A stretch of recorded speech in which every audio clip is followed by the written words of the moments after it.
Well, there's a Wayne Norman.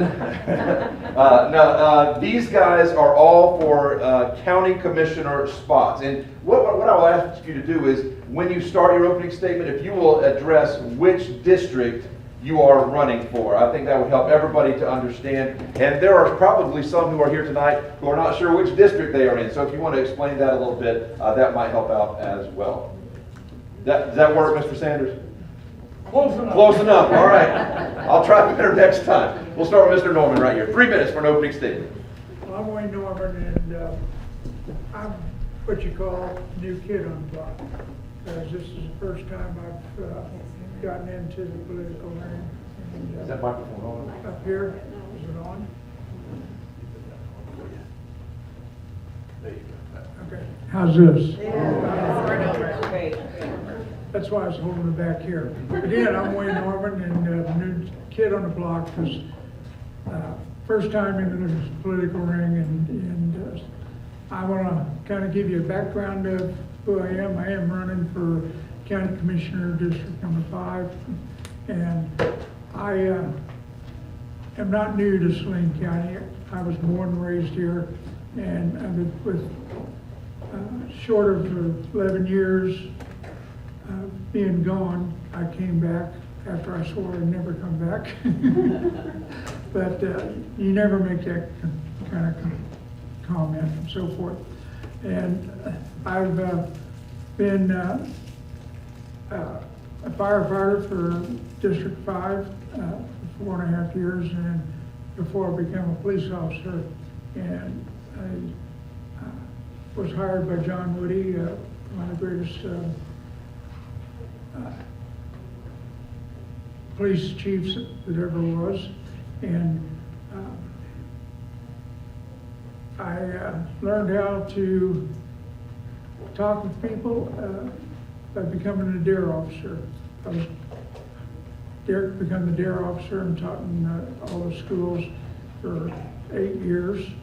I also was awarded a Weed State Award by the Kansas Attorney General Office for my work in crime prevention. And in 1998, my wife and I got the opportunity to buy White's Armored Car Service, and we renamed it Norman's Armored Car and ran it for 14 years. And in that process, we took it from one truck operation to 16 trucks and presence in 7 states. And then became part of Gar World, and we got our branch up to be the top 3 profit makers of this central region.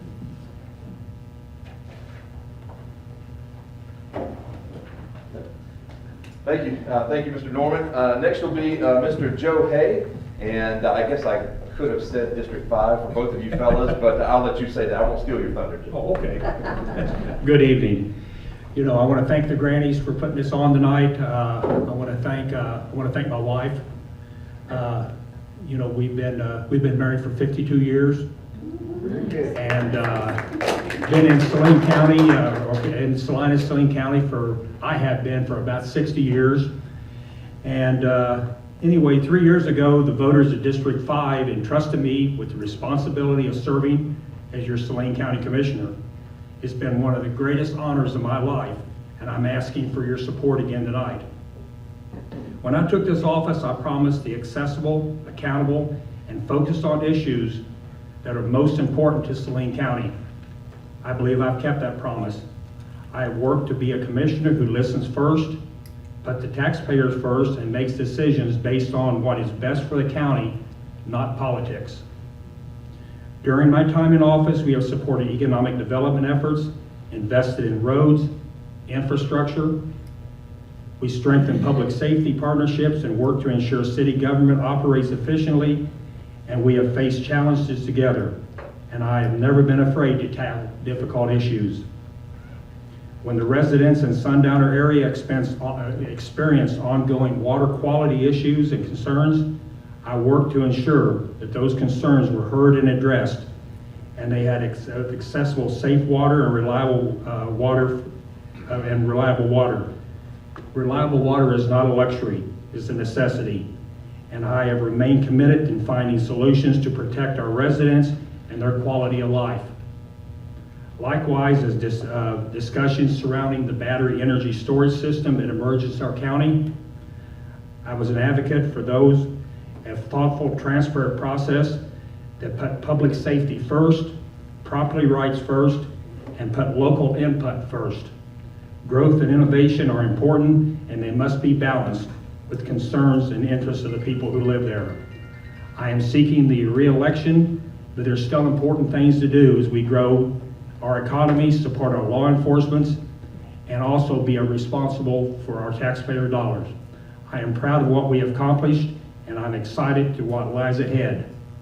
I would be honored for your vote and to serve as your District 5 Commissioner. Thank you, God bless you, and God bless Saline County. Thank you, Commissioner Hay. Ms. Lori Blake with District 4. Well, good evening. I'm happy to be with you all this evening. Thanks for taking time to come out and learn a little bit about each one of us. I am running for District 4, which is Southern Saline County. There's a little cutout that goes up to 9th Street, but the majority of it is south of Schilling Road and west of Ohio to the western boundary of Saline County. 2 years ago, I ran for the House of Representatives, and our Representative Clark Sanders beat me in that race. But it gave me an opportunity to kind of stop and reflect upon what's important to me.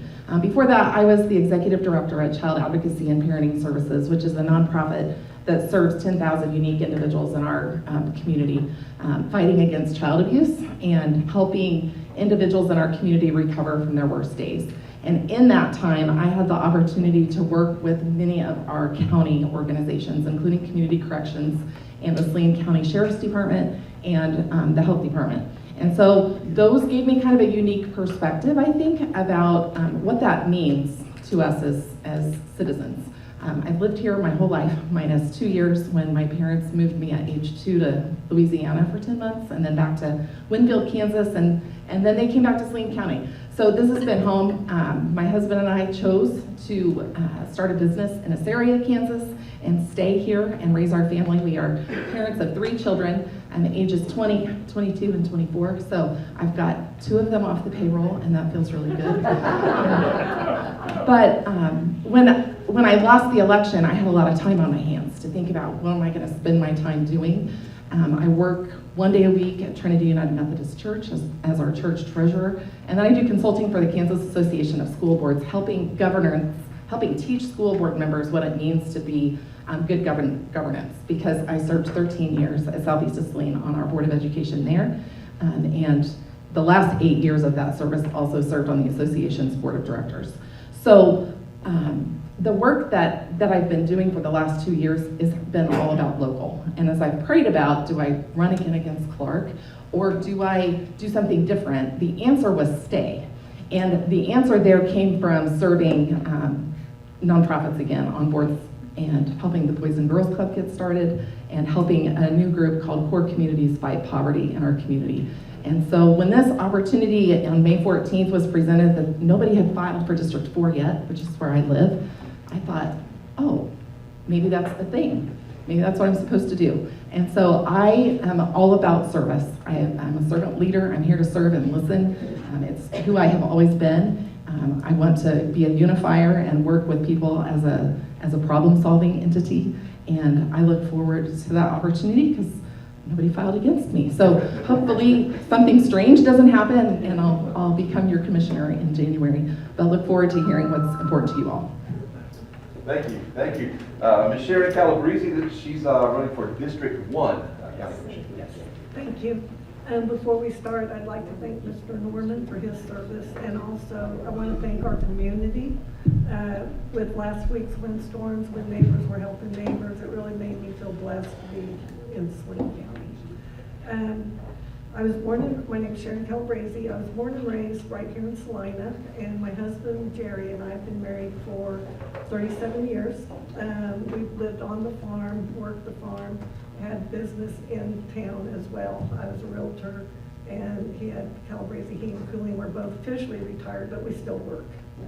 So for years, I'd wanted to get involved with our community. However, life's issues kind of told me it wasn't going to happen because I wasn't available locally. A lot of things kept me out of state. So now I do have the time and the capacity and the dedication to serve you. I am running because I've observed local governments let critical issues linger for way too long, and I've seen wasteful spending and poor returns on our tax dollars. So as a former realtor, as I mentioned, my motto was always to keep the client's best interest at heart. And that's what I'll bring to our county commission too. It'll never be about me, it'll be about the job at hand. I'll keep transparency and accountability foremost. So tonight, I want to focus on 4 critical issues that I believe we need to address sooner rather than later. One is that we must protect our heritage. Due to a series of unfortunate events, our county fair is really at risk, the fair and the rodeo. And I think they need a very strong voice and an advocate on the county commission for them. And I will be that, and I want to ensure that they get every opportunity to bring our county fair and rodeo back to the heyday it once was. I think our second thing we must do is build safer environments for our kids. Believe it or not, there's still neighborhoods in our county that do not have safe playground equipment for the kids to play on. And so I really believe that if I'm elected, that we will take that off the back burner and get that taken care of right away. I think we owe it to her. Oh my, 30 seconds. Okay. Let's see, sorry. Okay, we must address infrastructure. There's been engineered plans that have been sitting on a shelf for way too long.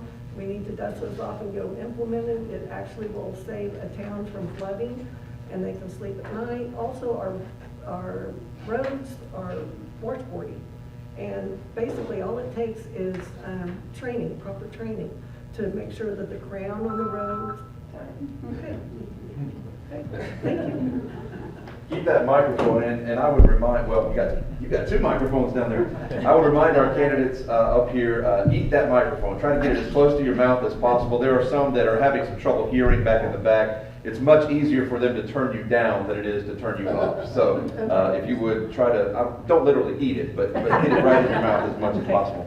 And it is time for you to start writing down your questions. Some of the ladies are going to be coming down the aisles with a basket. You can drop those questions in the basket. I'm going to ask a few questions to kind of get the ball rolling, and maybe that'll spark some conversation as well. I'm going to start off with something that has been a little bit controversial in our state, and it may be coming to Saline County quicker than we think. Data centers. Where do you stand on data centers, and how do you balance trying to keep up with the digital age while at the same time protecting our local resources, which seems to be the big battleground? And since we started here last time, we'll start on the other end with Ms. Calabrese first. Again, folks, 1 minute for response, so go ahead and gather your thoughts, and 1 minute response for this one. Okay, well, I am a little familiar with the data centers and the battery storage things, and one of the first things that you always kind of think of is somebody has to go that far out of their own, oh, thank you, hello. When somebody has to go that far out of their own backyard to try to find support for what they're wanting to do, that's a big red flag. And I do understand that the resources that are required with these data centers are just not feasible, especially in Kansas, where we've been going through droughts for many years, and we just don't have the resources to share with data centers. No matter what kind of pie in the sky they're promising us, you know, you don't really, it could be pigeon pie up there or a mud pie, you don't know. I wouldn't go there. At least that's based off the information that I have right now. If somebody can prove to me differently, that'd be great. Thank you. Ms. Bismarck. Well, in this day of AI, we have to consider lots of things. And I think I don't have all the information about who might come to us. The way I approach making decisions is looking at whatever that issue is and getting all the information possible. I don't have that information today. So I don't want to draw a line in the sand. I do understand that there are environmental issues with data centers that would need to be considered that I would not be willing to risk locally. Safety also needs to be that. But really thinking about like what is the purpose of the tool of AI? Is it to make fun images of our families? Or are there better ways that that resource might be able to be utilized to solve problems in our world? Who's behind the data center? Like who's the one forming the information? I'm real skeptical of using those tools because you don't know who the coder is. You don't know where the information is coming from. So I think that's really critical to think about where that, where all the information is coming from and how that impacts us locally. Thank you. Mr. Hay. Okay, data centers. I've been, the Saline County just has put on a 3-year moratorium on data centers along with battery energy storage systems and with nuclear and hydrogen. Saline County in the unincorporated areas does not have the resources, it does not have the water for us to build something that big. Number one for me is safety. The safety of our residents, the safety of our children. And so, you know, data centers right now is just until we get more information, get more stuff going, get more information on it, right now, it's a no. Thank you. Mr. Norman. Is this on? There we go. I'm not a proponent of data centers because we have to draw a line and say what's right for and safe for constituents and people who live here. Thank you. And the safety and resources is the main thing that we have to look at. We have to look at what the environment is going to be damaged by it and the large centers. And I'm not an A1 proponent either. I fight it all the time with my company. And so I'm like Joe, a big no. Thank you. Hold on to that microphone, Mr. Norman. We'll start with you and work back the other way there. I want to ask this, and some of you mentioned it in your opening statement, but I had this already.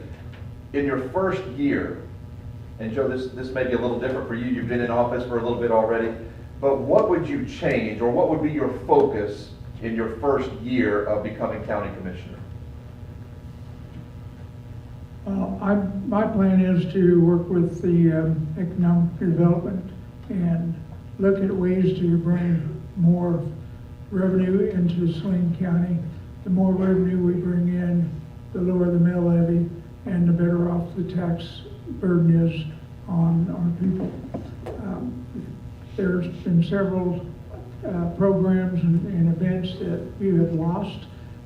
I'd like to look at seeing how we can get them back. The Equifest is one of them. We lost it. It went back to Topeka. That event alone was giving us over $1 million a year. So we need to look at ways to get this revenue back in. Thank you. Mr. Hay. Well, I would like to work a little bit closer with the city and on some partnerships with the city, the chamber, the economic development, to make sure that, you know, whatever the opportunities is for businesses to come into Salina, to be able to come into Salina. You know, we also need to take a closer look at our roads, our bridges, our infrastructure to make sure that we're keeping on top of those all the time. And number one, public safety. Work with the, you know, the sheriff and the police department to make sure public safety is, you know, priority number one for our citizens and our children. Thank you. Ms. Blake.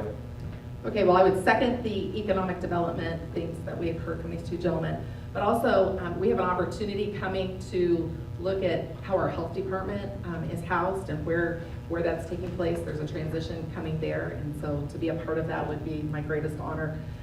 Community corrections is facing some changes in funding from the state.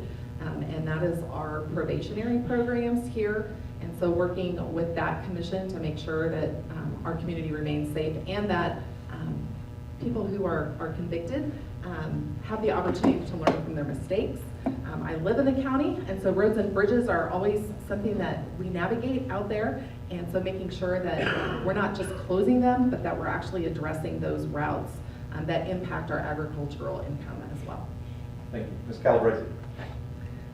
Actually, that was my fourth point earlier, so I get to mention it. It is to ensure economic prosperity. Right now, Saline County has one of the lower county sales tax, or property tax, I'm sorry.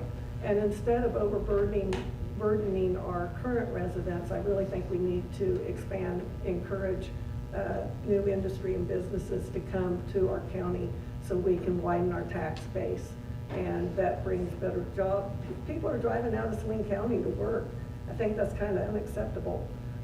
Also, it brings services to our north end and our country life services, and then just also lowering your taxes for everybody, property taxes. Because it does get out. And there's another little issue in there too that I just found out that like 36% of the property in Salina, Kansas is tax exempt.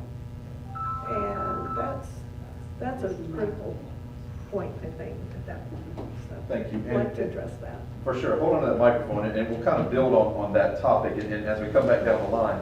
I think all of you have mentioned tax breaks and economic development. A lot of times, that doesn't go hand in hand. And you're going to hear a few questions a little bit later. These guys are going to have some big pressure on them about property tax reform at the state level. And as some of them mentioned, that trickles down to the local level. As we are hyper-focused on the local level, what cuts are available to you, or would you be in favor of within our local government if there is a property tax break that is handed down and it affects our local government? Well, I think the first thing we should look at is the alternative ways of gaining fees from these tax exempt properties. Hospitals, churches, hospitals especially, when they're buying up these big businesses in our county, which are in town, it's a city issue, it's a county issue. That pushed more burden on all of us. You look at some of your property and you go, why is that $8,000 a year? And you don't get $1,500, $2,000 a month rent on it. So, thank you.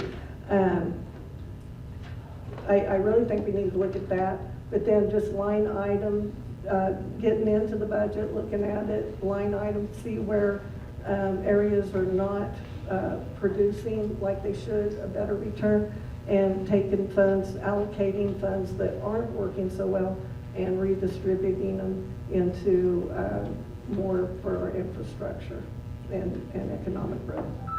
Thank you. Ms. Blake? I don't know the county budget, so I don't have a line item that I would say that I could say we need to cut this. But I would concur that when we allow tax exemptions for new entities to come in and we put a 10-year abatement on new development, that impedes our local governments, including schools, including our city, including our county, from levying resources for our community. And so I think there has to be a balance when we're looking at that. And so maybe saying, as a county, this is the total amount of exemptions we can have on the books at the same time. Because we don't also want to impede businesses from coming here. And so we have communities around us that are actively recruiting organizations to come build in their county. And so we have to be real mindful of that. And looking at the big picture, you can't just look at one thing and say this is going to be our saving grace. But what does that mean for employment for the people who live here currently? And what does that mean for our residents? For employment opportunities and quality of life. Thank you. Mr. Heck, same question. County budget. Yep. Know a lot about county budget because one thing about last year, the Saline County Commissioners cut almost $1 million out of their budget last year, so we did not, so that we could try to lower and not have to raise the mill levy or have to, increase taxes. We kept that pretty low last year. We're trying to do the same this year again. We're looking at like you said, 36% of those buildings and places in town trying to recoup some money. We're also trying on, you know, we don't want to give away the farm every time we turn around. We have a tendency that, you know, we get a new business in town and we just abate it to death. So, you know, just to be a good steward of the money and take a look at that is some of the things we're trying to do in Saline County. Thank you. Mr. Norman? Well, I think you need to look at balancing what's coming in and what we can do as far as cutting property taxes. I agree with the non-tax or tax exempt. We have to look at that and just see how much we are giving away. But at the same time, look at bringing in more revenue into the county, because the more revenue, the lower the taxes. Thank you. I have one question for these commissioners that has been turned in. If you have questions, hold it up. These ladies will come get it. Or apparently, you know everything about the county. You don't have any questions about it. This one has to do with wasteful spending. I believe that was mentioned in one of the opening statements a moment ago. And we'll start here with Mr. Norman and work back. What wasteful spending have you seen in Saline County, and how would you correct that? That's a good question, because there's been a lot of wasteful spending in Saline County. You really can't pick out just one project or one incident, but you need to look at all of it and cut the wasteful spending and look at each project that we're working on so we don't overspend. Thank you. Mr. Hay?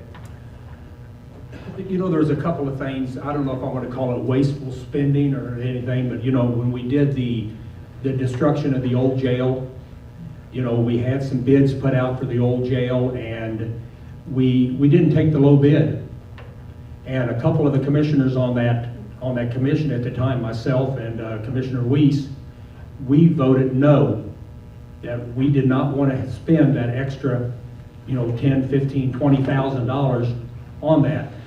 Wasteful spending, there's a lot of different things that we can try to do, but you know, just to be a good steward of the taxpayers' money and look at it really close and make sure that we're not trying to waste that taxpayers' money, and make sure that we're doing everything we can to get the low bids.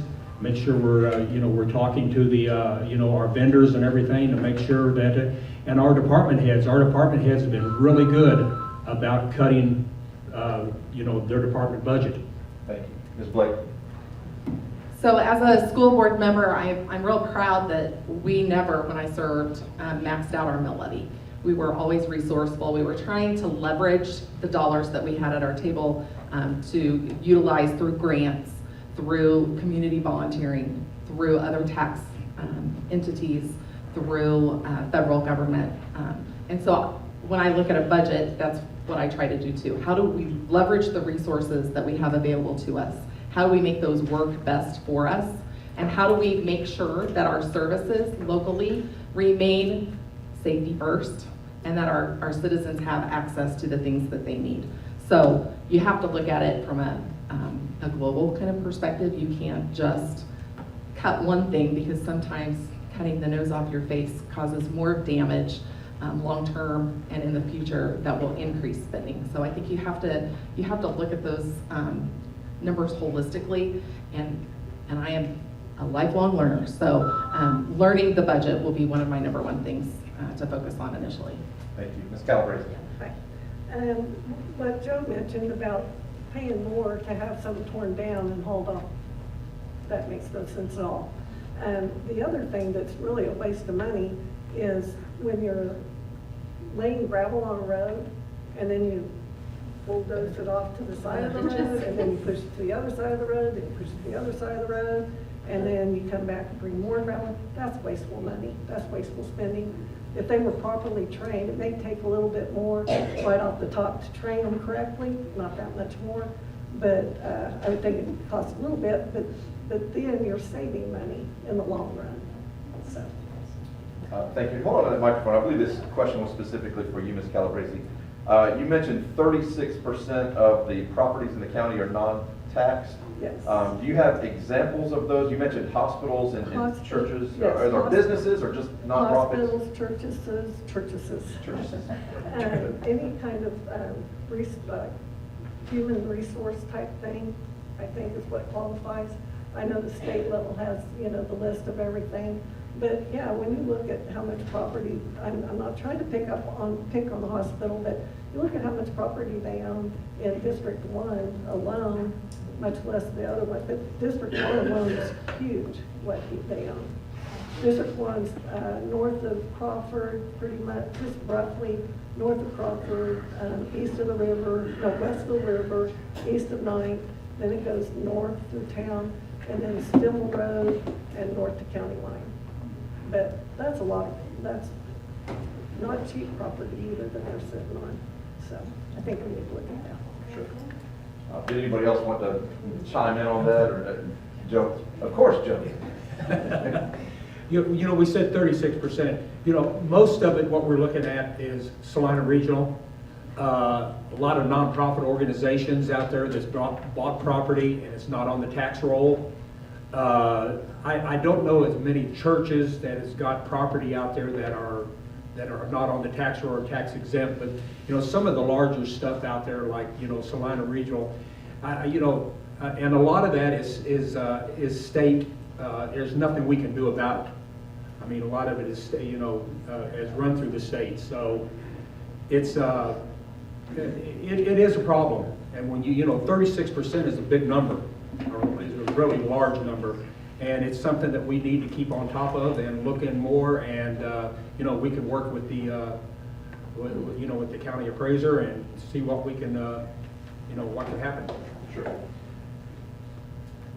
All right, I'll ask, we had another question come in for you guys. This is in reference to our law enforcement in Saline County.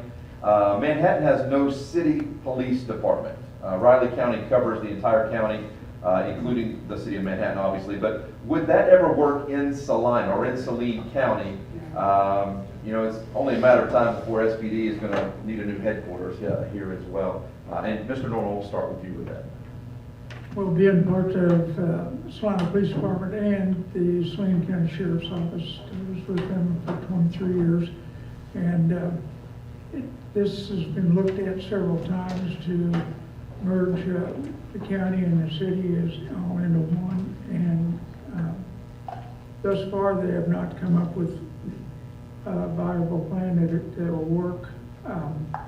Riley County is a unique department. I worked with them on several occasions, but it's a subject that keeps popping up and looking at, and it's a viable thing to look at. You just got to make sure we put it together in the right way. Thank you. Mr. Heck? I don't think it's going to work. And the reason I say that is with the city and a county as large as we've got, we need the law enforcement that we've got, the sheriff's department, the local police department. They're both great organizations, but for safety purposes, I just don't see how merging both of them together into one department would make any sense at all. Thank you. Ms. Blake? I'm always up for a good study, as long as it doesn't cost us money. So if there's evidence that would indicate that would make sense, I certainly would be open to considering that. But working with both the City of Salina Police Department and the Sheriff's Department at CAPS and the work that we did to do investigations for child sexual abuse, we have incredible professionals. My husband and I had some great support on a burglary that we had at our house from our Sheriff's Department. We had amazing response for that.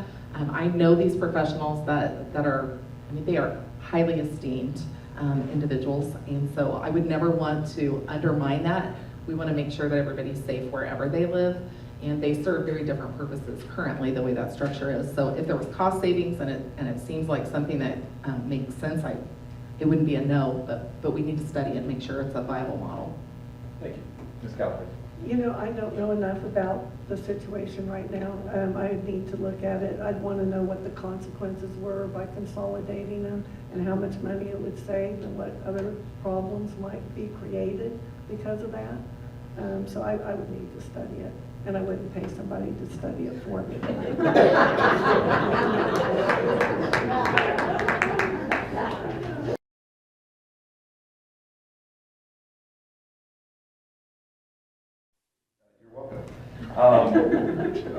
Government has, for a long time, been criticized of being reactive as opposed to proactive. We just had this major storm go through. Is there anything you could think of that Saline County could do now to prepare for the next storm so that we would not be in this situation again? Ms. Calabrese, we'll start with you. Well, I think that. That microphone, I'm sorry, please. thank you. I think it depends a lot on who you put into office. You can choose somebody that's going to continue with the old program, the old way of doing business, or you can put somebody in there that's gonna choose progress over politics. And when I say progress, I'm not saying progressive progress, I'm just saying progress. Thank you. Ms. Blake?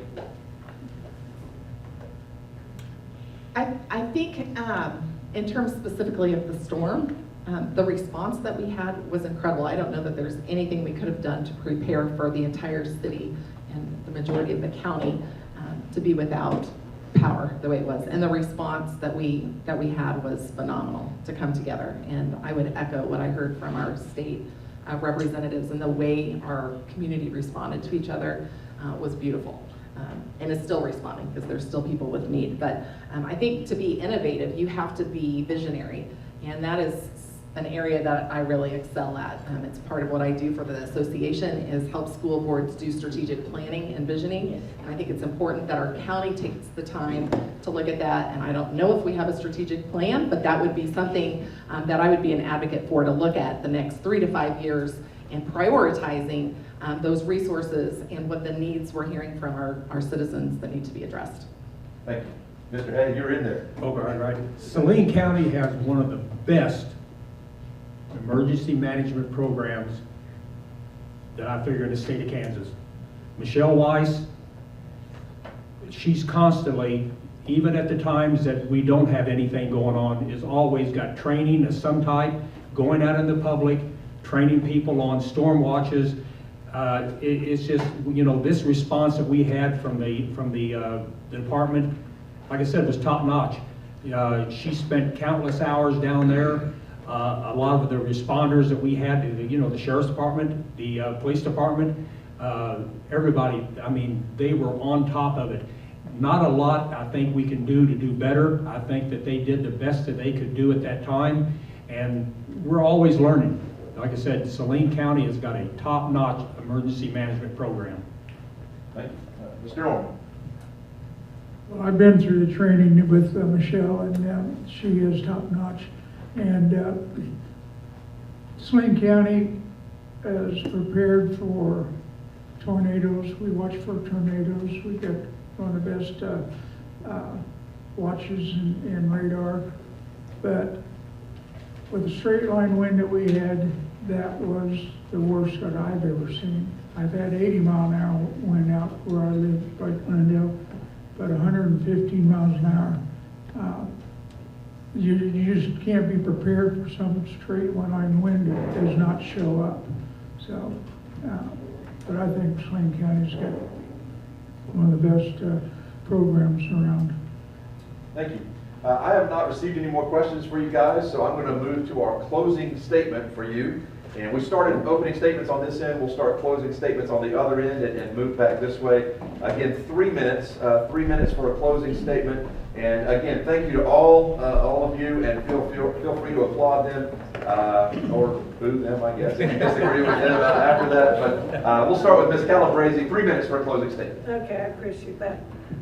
Leadership is always best when everyone is involved, and I will welcome their common sense concerns and suggestions. Let's stop letting critical projects sit on the shelf, and I hope you vote for common sense, leadership, and fiscal accountability. and for a stronger future for Saline County. Whether you live in the city or out in the country, our futures are tied together.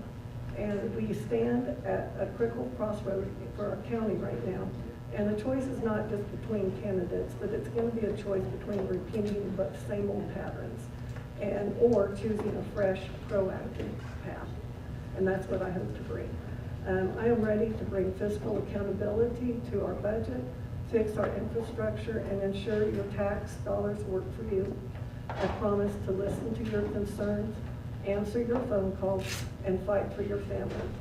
A vision for a better community needs your support. I need your energy, your input, and your vote on August 4th. Let's choose progress over politics. And thank you for being involved with our community and being here tonight. And thank you, Granny Brigade, for having us. Thank you. I'm grateful to be here tonight.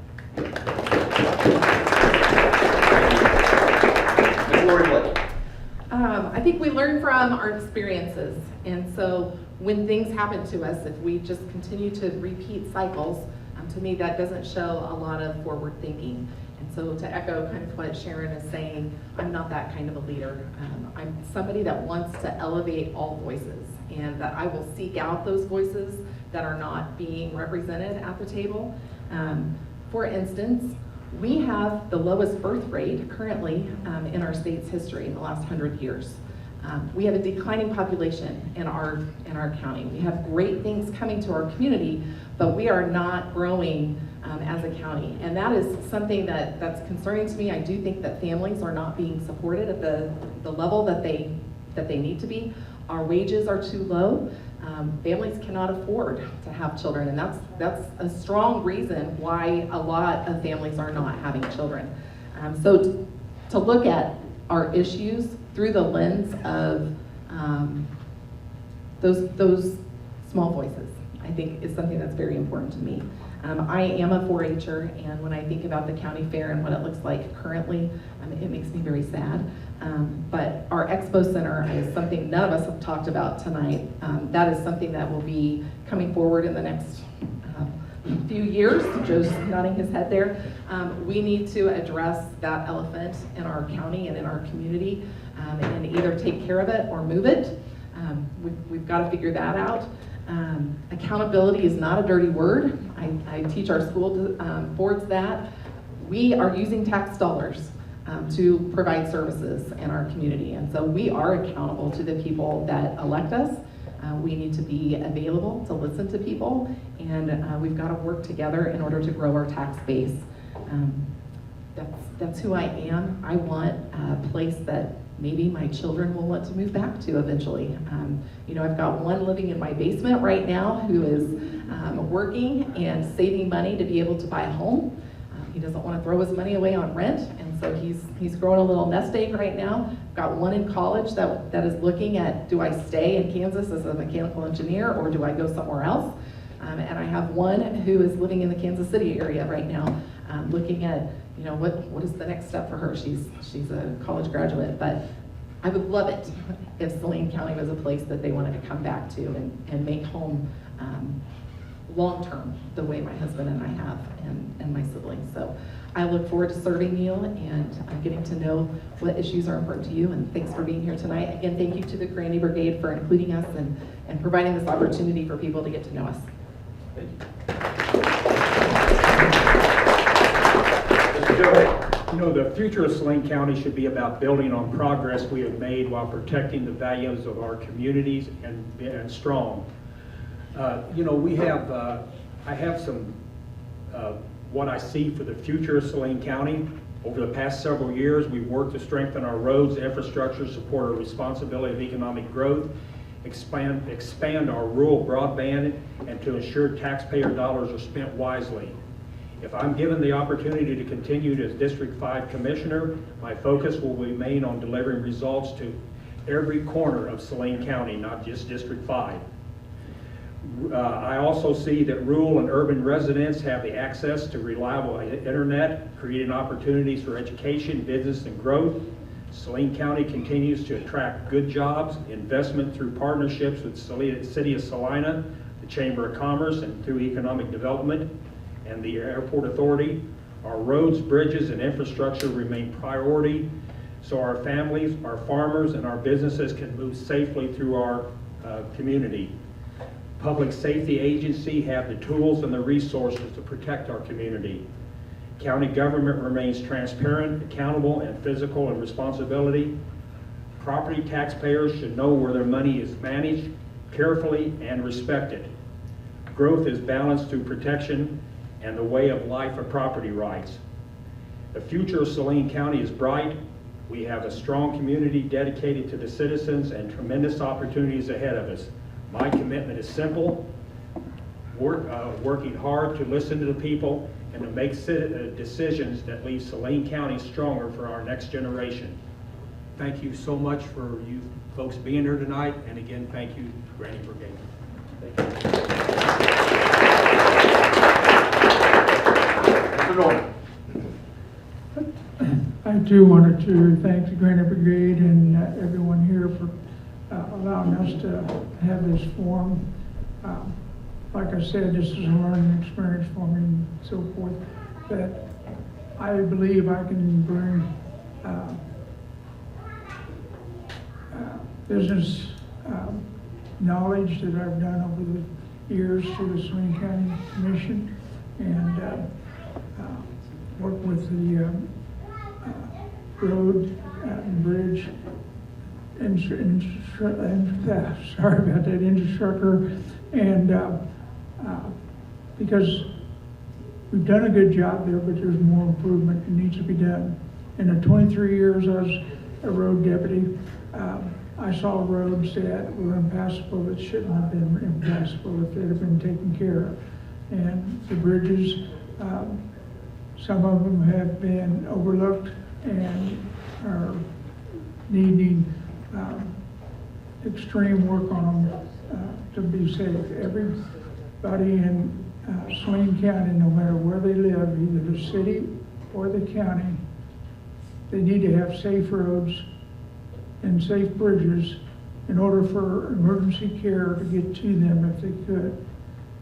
There's been times that emergency care have not been able to get there, and it's been a tragic outcome. So this is one of the things I want to bring to the table and work with the Saline County Commission and the City of Salina and the citizens of Saline County. And I intend to try to meet every one of, or as many constituents that I can to find out what they need and what they would like to have seen done.